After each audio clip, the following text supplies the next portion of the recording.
ఓం నమో వెంకటేశాయ. శ్రీమహాగణాధిపతయే నమః. శ్రీరామకృష్ణగురవే నమః.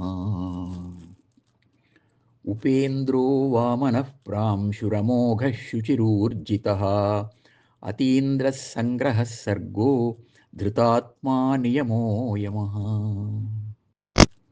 శ్రీ విష్ణు సహస్రంలో 17వ శ్లోకంతో నామస్మరణ చేసుకుని భీష్మ ఉపదేశాన్ని వినబోతున్నాం. తపస్సు అంటే వ్రతాదుల వల్ల సత్యం, శౌచం మొదలైన సద్గుణాలు లభిస్తాయి అని భీష్ముడు చెప్పగా, ధర్మరాజు సత్యం యొక్క గొప్పదనాన్ని దేవతలు, పితృదేవతలు, భూదేవతలు అంటే బ్రహ్మవేత్తలు ప్రశంసిస్తూ ఉంటారు. దాని స్వరూపాన్ని, అది లభించే మార్గాన్ని తెలియజేయమని ప్రార్థించాడు. అజాతశత్రుడు ధర్మరాజు అంటే ఆయన ఎవరినీ శత్రువుగా చూడడు. ఒకవేళ ఇతరులు ఆయనను శత్రువుగా చూస్తే అటువంటి దుర్యోధనాదులను ఎదుర్కొనక తప్పలేదు. సత్యాన్ని ఒక వ్రతంగా తీసుకొని ధర్మరాజు అబద్ధం చెప్పడు అనే విశ్వాసాన్ని ప్రపంచానికి అంతటికీ కలిగించినవాడు ధర్మరాజు. అంతటివాడు అశ్వత్థామ హతః కుంజరః అని నిజం ముసుగులో అబద్ధం చెప్పవలసి వచ్చింది. ఇవన్నీ మనస్సులో మెదులుతూ ఉండగా ధర్మరాజు ఈ ప్రశ్న అడిగాడు. ఇక భీష్ముడు శంతనుని కుమారుడు.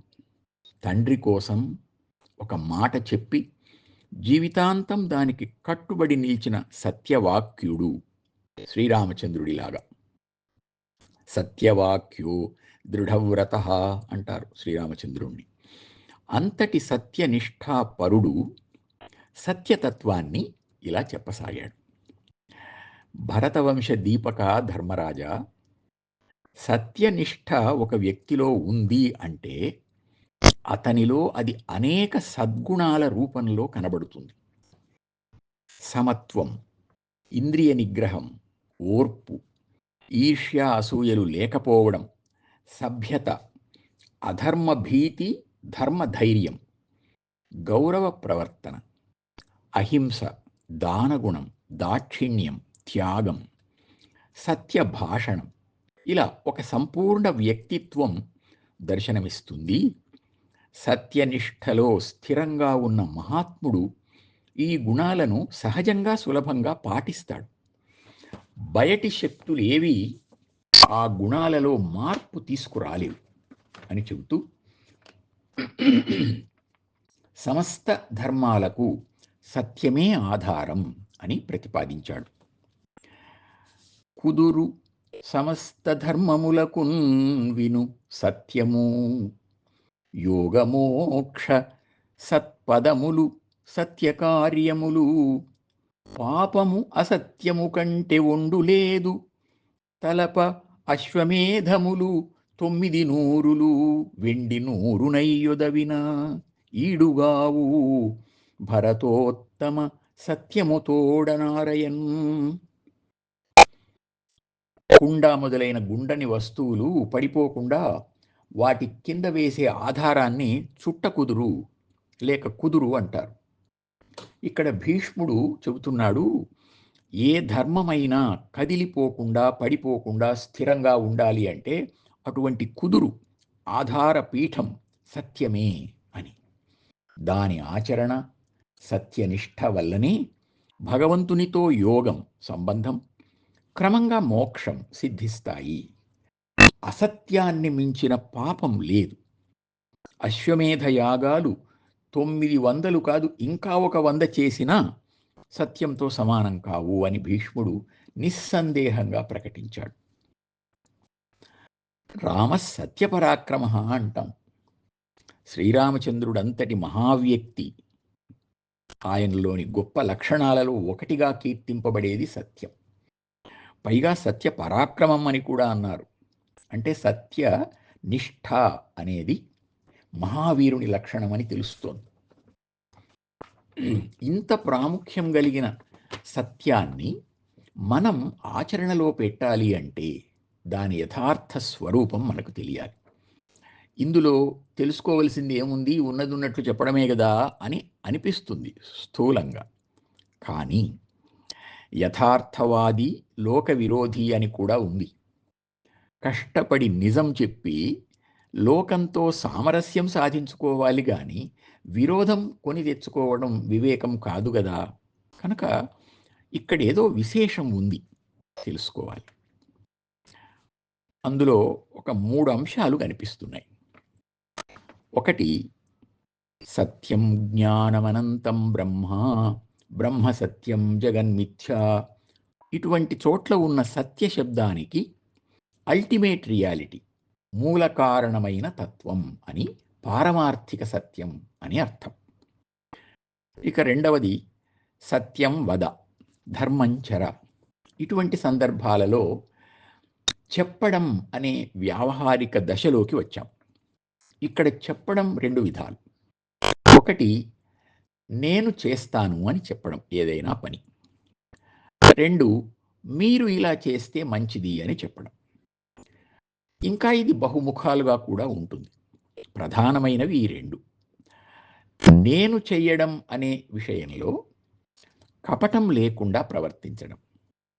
శాస్త్ర విషయాలు, లౌకిక విషయాలు ఏవి చెప్పినా కపటం లేకుండా చెప్పడం, అలాగే చేస్తాను అన్నదాన్ని కపటం లేకుండా చేయడం. ఇది ఈ సత్యవ్రతం భీష్ముడు, శ్రీరాముడు మొదలైన వాళ్ళు చేశారు. వాళ్ళు ఈ కోవకు చెందిన సత్య పరాక్రములు. ఇక ఇందులోనే రెండవ భాగం, ఎదుటివారికి మంచి చెప్పడం. సత్యం బ్రూయాత్ ప్రియం బ్రూయాత్ న బ్రూయాత్ సత్యమప్రియం, ప్రియంచ నానృతం బ్రూయాత్ ఏష ధర్మ సనాతన అని. ఒక్కొక్కసారి ఎదుటివారికి మేలు చేసే నిజం చేదుగా ఉండవచ్చు. అప్పుడు వారిని నొప్పించి చెప్పరాదు. చేతనైతే ప్రీతికరంగా చెప్పాలి.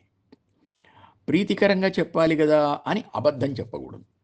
అంటే ఎదుటివారికి ఏదైనా మంచి చెప్పడం అనేది సత్యం చెప్పడమే అయినా కత్తి మీద సాము లాంటిది.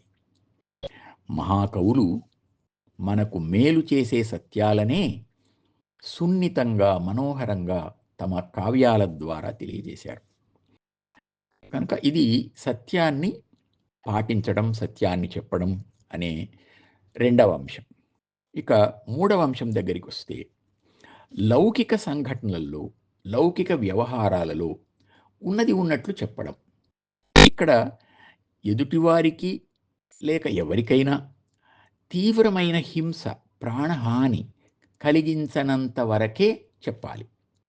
ఒకవేళ అలా ప్రాణహాని, హింస జరిగే పక్షంలో, జరుగుతుందని తెలిసిన పక్షంలో అబద్ధమైనా చెప్పి ప్రాణరక్ష చేయడం సత్యంతో సమానం. ప్రాణహాని కలిగేట్లు సత్యం చెప్పినా అది అసత్యంతో సమానం అని భారతంలోనే ఉంది.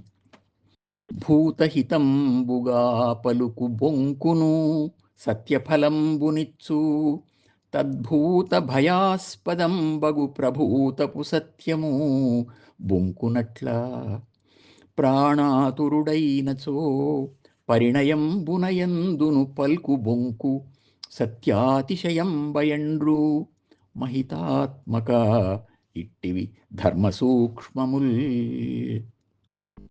ఈ అన్ని సందర్భాలలోనూ ఎదుటివారికి శారీరకంగా కానీ మానసికంగా కానీ బాధ కలిగించని రీతిలో మాట్లాడడమే, యథార్థాన్ని చెప్పడమే సత్యనిష్ఠ అని మనకు తెలుస్తుంది. తాను చెప్పిన మాట తప్పకపోవడం, తన మాట వల్ల కీడు రాకుండా మేలు జరగడం, ఈ 2 సత్య లక్షణాలు అని ఒక నిర్ధారణకు రావచ్చు. వీటిని పాటిస్తే ప్రపంచమంతా అతన్ని అభిమానిస్తుంది, అతని మాటకు విలువనిచ్చి గౌరవిస్తుంది.